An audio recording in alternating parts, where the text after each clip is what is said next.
It's 10 to 6 on BBC Radio Tees. Now, this afternoon, the Chancellor Rishi Sunak has announced that the furlough scheme to keep workers employed during the pandemic will be extended by 4 months, meaning workers... Share it, we'll air it. Get yourself on the BBC Lockdown Upload on BBC Radio Tees.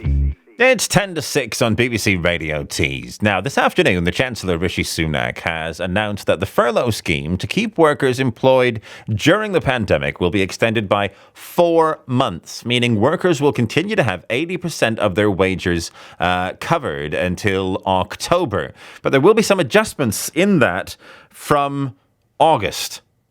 In the last hour, the Business Secretary, Alok Sharma, has gone through some guidance on how businesses can help employees be safe at work, including barriers to be used in workplaces. There could be fixed teams, frequent cleaning of work areas and equipment. But what does it mean for you as an employee? Let's speak to Nicky Jolley now, who runs HR2day in Darlington, an HR expert who's joined us on occasion during the pandemic to try and piece together what it means for you and I, all this. So a load of announcements over the last 24 hours, Nicky. Your initial thoughts for employees? For employees, if their job is at risk at the moment, it's extended it for them. So, it does mean they've got a bit longer for the companies to see what's really going to happen before any knee-jerk decisions may be made. So I think it's a positive step for employees at the moment. That's good. And what about employers? Because they'll be looking at that announcement that from August, I think it was, they'll be looking at the companies to start sharing the cost. But what percentage and ratio, they didn't really say. Yeah, they won't release that till the end of May. There's lots of speculation, 60-20, 40-40.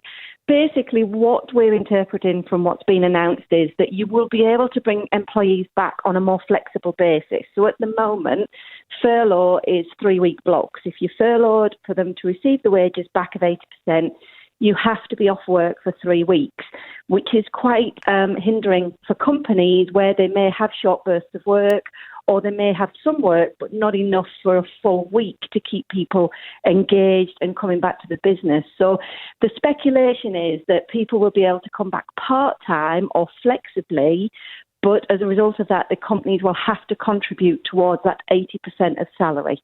But that, of course, keeps that option open. A number of people who are on furlough have asked me over the past 7 or 8 weeks, we've been hearing from people here at BBC Radio Tees, does that mean my job is secured? So does furlough mean my job is secured for when we go back? But that's not the case.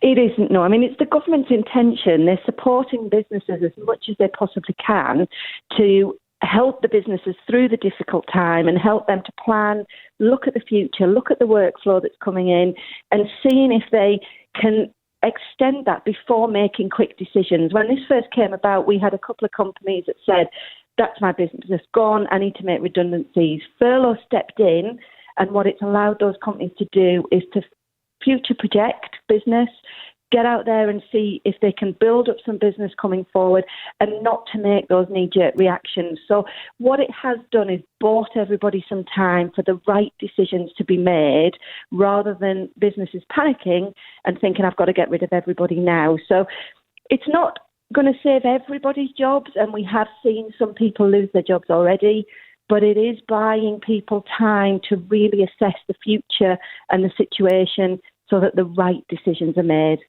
I was talking to the head teacher of a school in Hartlepool earlier, and I was saying, if schools do reopen and the schools say we've got all the measures in place, we followed all the guidance, your kids can come back now. And what if you as a parent still had that fear of, I trust the school, they've done what they can, but I'm still too worried to send my kids in, so I won't. What about workers? I mean, if the business says, come back, we've set up all the barriers and we've got all the distancing and everything's sorted, but what if you're still nervous? Where does that leave you? That it currently is a grey area. So at the moment, furlough does cover for people who've got childcare issues because the schools aren't open unless you're key workers, and also vulnerable people. It looks like by the furlough being extended that those people will still be protected. It's not necessarily helping businesses that need their workforce back and need to get up and running as quickly as possible. So that is an area that's unclear that once the schools are open, because the biggest problem is they're saying only certain years can so go back. So some parents may have some children back at school and other children not. And like you say, some might say, actually, I'm not ready for my child to go back to school just yet. So there's all those in the mix at the moment. We don't know how it's going to be handled. What we are saying to employers is be as flexible as you can. You know, if people can do flexible working so that they can maybe work from home still, but also if they can do maybe less hours or different hours to get the job done, but still be able to look after the children. So we are working with companies to be as flexible, but still get what needs to be done, if that makes sense. Yeah. And then, of course, there's those people who are maybe self-employed or other instances like that who still feel like they've been skipped or they've been missed out in this whole furlough scheme. Still nothing for them. There's the small grants available, and they've brought these business loans out. So there's the bounce back loans, which is interest free for 12 months, and it's up to 50,000 for the smaller businesses. That is going a long way to helping people get through this. I appreciate it's a loan and not a money giving scheme like some of the others. It is difficult for the self-employed. The government have done what they can, but it is an area that has been a little bit more tricky and very difficult in the way that they report their accounts and how they pay their own taxes, which is what's been the complication, I think. And I know you've been taking the time to answer a lot of people's questions, holding a lot of sessions where people can ask you questions as well. What kind of things have people been coming to you with for advice? So we've had a free Q&A today. We do one a week for non-clients where people dial in, and we, as you can imagine, got a lot of people on today.